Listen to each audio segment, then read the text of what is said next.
জয় হরিচাঁদ, জয় গুরুচাঁদ। মতুয়া মহাসংঘের আরো একটি ভিডিওতে আপনাদের জানাই স্বাগত। আমাদের চ্যানেল মতুয়া মহাসংঘকে সাবস্ক্রাইব করুন আর পাশে থাকা বেল আইকনকে দাবিয়ে দিন, যার ফলে নিত্য নতুন ভিডিও সবার আগে দেখতে পারবেন।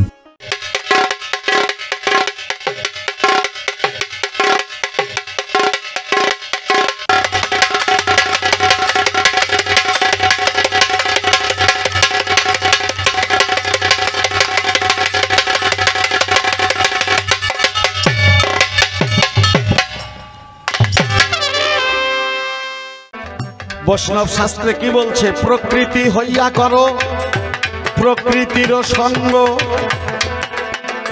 দিনে দিনে বাড়িবে তবে প্রেমেরই তরঙ্গ। কে বাবা বলে না? প্রকৃতি হইয়া করো প্রকৃতির সঙ্গ, দিনে দিনে বাড়িবে তার প্রেমেরই তরঙ্গ। এইখানে কি করে একদল বৈষ্ণব আছে, তারা স্পেশালে কিছু সেবা দাসী নিয়ে ঘুরে বেড়ায় বাবা। মানে ওই প্রকৃতির সঙ্গ করার কথা বলে না, মূলত যেখানে গুরুত্ব সেইখানে যখন নাগালে পায় না, তখন যে যার মতো করে নিজের কার্য সিদ্ধি করবার জন্য ব্যাখ্যা করে তার দল গড়াইয়ে নেয়। এই জন্য যুব সম্প্রদায় যারা যারা তারা এখন এই ধর্মটাকে গ্রহণ করতে চায় না বাবা। মূল কথাটা কি? ক্ষিতি অপ তেজ মরুদ বোম, এই পঞ্চভূতে পুরাদম। একজন দক্ষ কারিগর এই পঞ্চ প্রকৃতি সম্পর্কে যখন অবগত হবে, স্বাধীনভাবে এদেরকে পরিচালনা করিতে পারিবে। এই যে মেশিনে জল তোলে না বাবা, আচ্ছা যিনি মেশিনের কাজকর্ম করে না, তার কাছে একটা নষ্ট মেশিন এনে দিলে সারাই করতে পারবে? নাট খুলে কোনটা কোন জায়গায় রাখবে, তারপরে কোনটা কোন জায়গায় লাগাবে বুঝেই পারবে না। কিন্তু যদি একজন দক্ষ মেকানিক হয়, দেখবেন সমস্ত পার্টস খুলে খুলে ইচ্ছা মতো সুজে ফেলতেছে, আবার যেটা নষ্ট হয়ে গেছে ওইটা লাগাইয়ে আবার ওই নাট আইনে কোনটা কোন জায়গার জায়গা মতো লাগাইয়ে স্টার্ট দিয়ে দিচ্ছে, বটবট বটবট করে স্টার্ট নিচ্ছে, জল বেরোচ্ছে। তাহলে এইটা হচ্ছে কি মেশিনের কারিগর। কিন্তু এই যে দেহ একটা মেশিন বাবা, তারও কারিগর আছে। সাধনা করে যিনি তাহার সন্ধান ও জেনেছে। এই পঞ্চভূতে যখন করতে পারবে লয়, আত্মা নিয়ে আনন্দে বাবা ঘুরিয়া বেড়ায়। এই দেহে এমনই কারিগর দেখবেন অনেক সাধুরা আছে। এই মাত্র আপনি দর্শন করলেন, আপনার একটা বিপদ থেকে আপনাকে উদ্ধার করলো, তারপরেই চেয়ে দেখবেন মুহূর্তের মধ্যে আর তাকে দেখা যাচ্ছে না। আপনি 2-4-5 মাইলের মধ্যে তন্ন তন্ন করিয়ে খোঁজেন, আপনার ধারণা এত তাড়াতাড়ি একটা মানুষ কোথাও অদৃশ্য হয়ে যেতে পারে না, কিন্তু সে অদৃশ্য হয়ে গেছে অলরেডি। ব্যাপারটা কি? তিনি চোখের নিমিষে তার এই পঞ্চ প্রকৃতির সাথে বিলীন করে দিয়ে সূক্ষ্ম আত্মা নিয়ে ওখান থেকে সরে গেছে। আবার যখন দরকার হবে পঞ্চভূত একত্রিত করে একটা স্থূল দেহ ধারণ করবে, আবার সেখানে লীলা সম্পাদন করতে পারবে। এই শক্তি যখন আসে তখন তাকে রাধা বলা হয়। তো রাধা আর কৃষ্ণ একাকার হয়ে যায় যখন, কেমন ভাবে? নদী সাগরে গিয়ে যেভাবে সাগর বন্ধুকে পায়, যখন নদীর জল প্রবাহিত হয় কুল কুল রব করিয়া, তখন কিন্তু নদীর নামে মানুষ লয় ডাকিয়া। কোনোটা ঘনেশ্বরী, কোনোটা মেঘনা, কোনোটা পদ্মা, কোনোটা নর্মদা, কোনোটা কাবেরী, কোনোটা কৃষ্ণা। কিন্তু এই নদী যখন চলতে চলতে বাবা সাগরে পৌঁছাইয়ে গেল, সাগরের থেকে জল তুলে শোনেন জ্ঞানী দল, যদি আপনার কাছে বলা হয় এইটা কোন নদীর জল বলো দেখি, তাই আপনি বলবেন এইটার কোনো নদীর জলই নাই, এইটা এখন সাগরের জল হইয়াছে, শোনেন সুধীজন। রাধা ভাবতাম মূলত এই সংসারে তেমন। আচ্ছা, সবাই তো চলে যাচ্ছে, আমার তো এখন ঠিকানা রাখা দরকার, কারণ সময় নাই, চলিয়ে যাচ্ছে। এখন গাইতে গাইতে পেছনে পেছনে যাওয়া লাগবে আমার, নাকি? যদি দরজা বন্ধ করিয়ে শুয়ে পড়ে আমার তো ঘরে অধিকার হবে না, জানালায় দাঁড়াইয়া গান শোনানো লাগবে। যাক, অধিক রাত্র পর্যন্ত যারা এই গান করলেন শ্রবণ, ভক্তি ভরে শ্রদ্ধায় অর্ঘ করি নিবেদন। আগামীকালও একটু আগে আগে আসিবেন সভায়, আমরা কিন্তু এসে আছি, দিলাম পরিচয়। অন্তত আজকের মতো যদি একটু সময় পাওয়া যায়, কিছুটাই আনন্দ হয়, কিন্তু শেষের আসরে তবুও বাবা ফাঁকা হয়ে যায়। আর যদি আপনারই লেট হয়ে যায় তাহলে সব দিক থেকেই ঘাটতি থাকে। তাই আজকের মতো এখানে আলোচনা শেষ করতে হবে। জ্ঞানের দ্বারায় ব্রজরস রাধা প্রেম বোঝা যায় না। শাস্ত্রকার বললেন, নারদ প্রহ্লাদ ধ্রুব সুখ ব্যাস করি আদি, এরা যদি হরিনাম করে নিরবধি, দিন প্রতি যদি হরিনাম তারা করে লক্ষ্যবার, তথাপি না ব্রজ রসে পাবে অধিকার। যে রসে অধিকার অধিকার অধিকার জগতে কারণ নাই, কেবল সেই জগতের অধিকারিণী প্রেমময়ী ব্রজেশ্বরী বিনোদিনী রায়। রাধা হচ্ছে সেই লাদিনী শক্তি, যার কাছে সবাই পরাজিত বাবা। এইখানে শ্রীমতী রাধারানী প্রেমের গুরু বলে অভিশাপ দিল। অভিশাপ কে দিয়েছে? আগেই বললাম, শাস্ত্রগুলো রাধাও লেখে নাই, কৃষ্ণও লেখে নাই। রাধা ভাবে বিভাবিত হয়ে ভক্তরা লিখেছে। তখন এই রক্ত মাংসের দেহের সঙ্গে মিশে, যেটা সমাজের উপরে প্রয়োগ করলে সমাজ মেনে নিতে পারে, সেইভাবে বলেছে। তাই বলে ও যেভাবে বলল, গোবিন্দ মন্দিরে প্রণাম করে আপনারা কি কেউ বলতে বলতে যান কৃষ্ণ নারী লম্পট? ওটা যারা বোঝে না তারা কয়। এই কৃষ্ণ যে নারী লম্পট, যারা বোঝে না তারা কয়। বলেছে কৃষ্ণ মামির সাথে প্রেম করেছে। আচ্ছা, মামা হবে তারপরে তো মামি হবে নাকি? তা মামা হইতে গেলে একটা পুরুষ মানুষ লাগে না? তা রাধারানীর যার সাথে বিয়ে হয়েছিল আয়ান ঘোষ, উনি কি পুরুষ মানুষ ছিল বাবা? ন নারী ন পুরুষ, নপুংসক। বিয়েটাও মূলত কৃষ্ণের সঙ্গেই হয়েছিল, রাধার সঙ্গে হয় নাই। মামি বলে কেন? মানে কৃষ্ণের সঙ্গে রাধারই বিয়ে হয়েছিল, আয়ান ঘোষের সঙ্গে হয় নাই। ছোট্ট করে একটু পরিচয় দেই বাবা। কৃষ্ণ বৃন্দাবনে, এখন আয়ান ঘোষ বিয়ে করতে যাবে, কৃষ্ণ বলছে আমিও যাব। হোক আর না হোক মামা কয়। সবাই বলছে না তুই যাবি কি করতে? এখন মামা ভাগ্নের মায়ায় পড়িয়ে গেছে, বলছে যাক না, অসুবিধা নিয়ে গেছে। এখন আয়ান ঘোষ বিয়ের পিড়িতে বসছে, আর একদিকে রাধারানী বসছে, কৃষ্ণ কান্না জুড়িয়ে দেছে, আমিও বসবো। সবাই ধমক দিয়ে বলছে তুই বসবি মানে? বলছে না আমি বসবো। আয়ান বলছে বসুক না, ও বসলে অসুবিধা কি? কোথায় বসবে? এই তুই পাশে বয়, তোর মামার পাশে বয়। বলে না আমি মাঝখানে বসবো।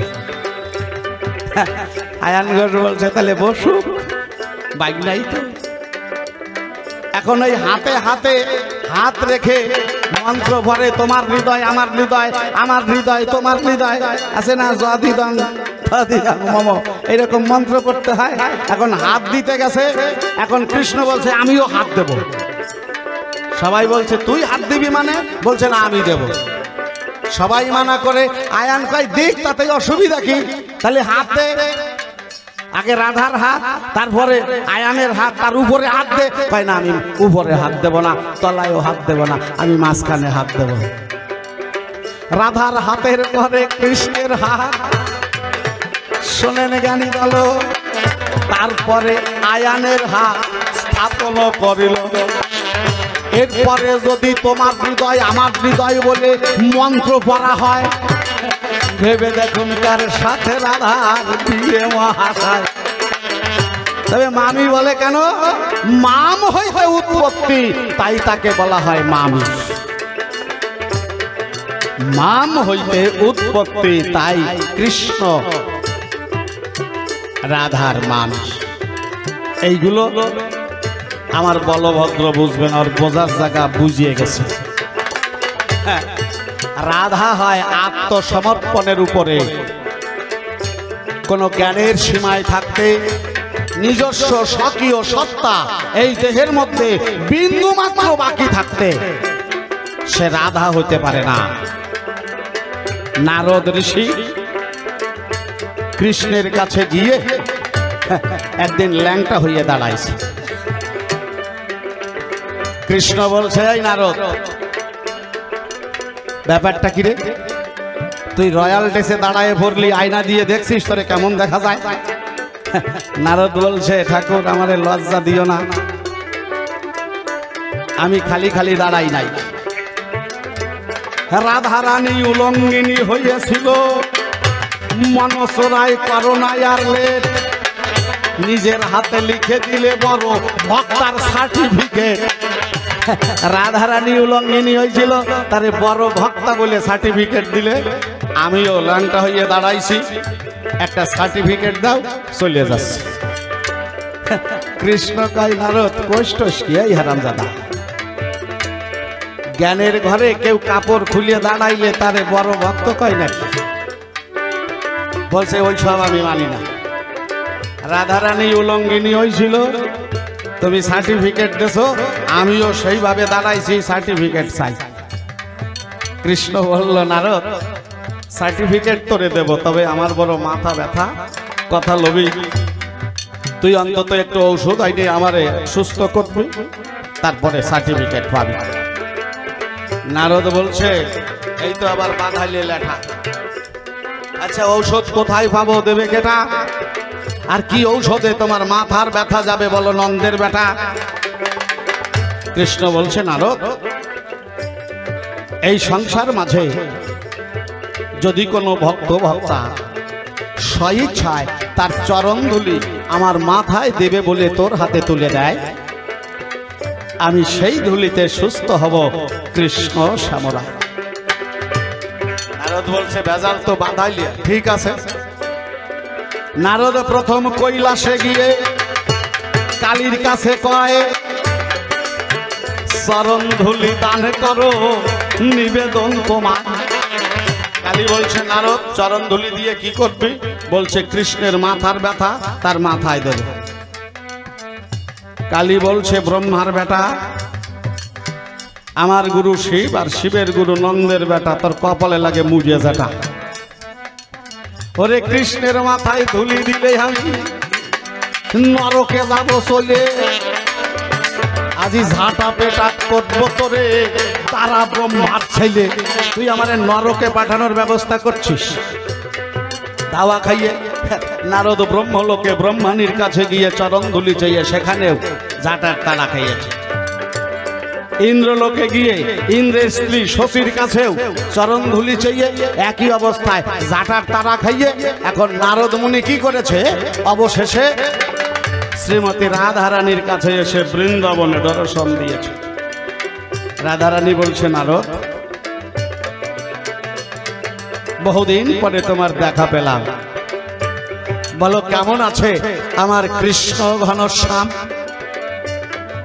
নারদ বলে, ভালো আছে, তবে কৃষ্ণের মাথা ধরেছে।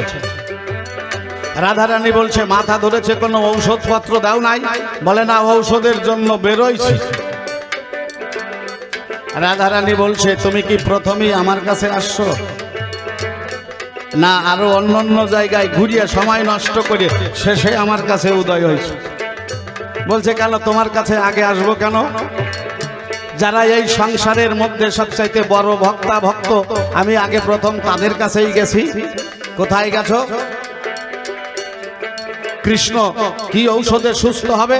বলছে যারা এই সংসার মাঝে ভক্ত ভক্তা যদি কেহ স্বইচ্ছায় চরণ ধুলি দেয় সেই ধুলিতে সুস্থ হবে কৃষ্ণ শ্যামরা। তা তুমি প্রথম কোথায় গিয়েছিলে? বলছে কালীর কাছে গিয়েছিলাম। ধুলি পেয়েছো? না। কৃষ্ণের মাথায় ধুলি দিলে সে নরকে যাবে এই চিন্তায় আমাকে ঝাঁটা দিয়ে তাড়া করেছে। ব্রহ্মানীয় তাই করেছে, ইন্দ্রাণীয় তাই করেছে, অবশেষে তোমার কাছে উদয় হয়েছে। রাধারানী বলছে তোমার সময় নষ্ট করা উচিত হয় নাই, আগেই তোমার আমার কাছে আসা উচিত ছিল। নারদ অবাক হয়ে বলছে বলো কি বিধুমুখী, তোমার কাছে আগে আসলে তুমি ধুলি দিতে? রাধারানী বলে হ্যাঁ দিতা, দিতে হ্যাঁ দিতা। রাধারানী সবাই যে কৃষ্ণের মাথায় ধুলি দিলে নরকে যাওয়ার ভয় পেল, তোমার নরকের ভয় নাই? রাধারানী বলছে নারদ রে, জীবনে স্বর্গ নরক কোনদিন করি নাই পরখ, শুধুমাত্র কৃষ্ণ প্রেমের মধুর আরোগ ধরে রাখতে চাই। আমি যদি নরকেও যাই, আমি নরকে গিয়ে শুনতে পাবো ভালো আছে আমার প্রাণ বল্লভ শ্যাম জলধর শ্রীকৃষ্ণ কানাস। আমি তো শুধু এইটুকুই চাই। রাধারানী চিন্তা করছে, নারদ চিন্তা করছে সর্বনাশ, এর দেখি কোনো চিন্তা নাই। আগে তো ভাবছিলাম নরকে যাইব, এখন দেখি নরকে উঠাই হইব না। তাই নারদ মুনির কথা বলতে একটু লেট হচ্ছে। রাধারানী বলছে নারদ তুমি এই ধুলি নেবার জন্য কোনো পাত্র এনেছো? বলে না, আমি তো কোনো পাত্র আনি নাই। হে রাধারানী ডেকে বলে তাহার অমিয় বলি, নারদ মুনি যেতে দাও তোমার মাথার নামা বলি।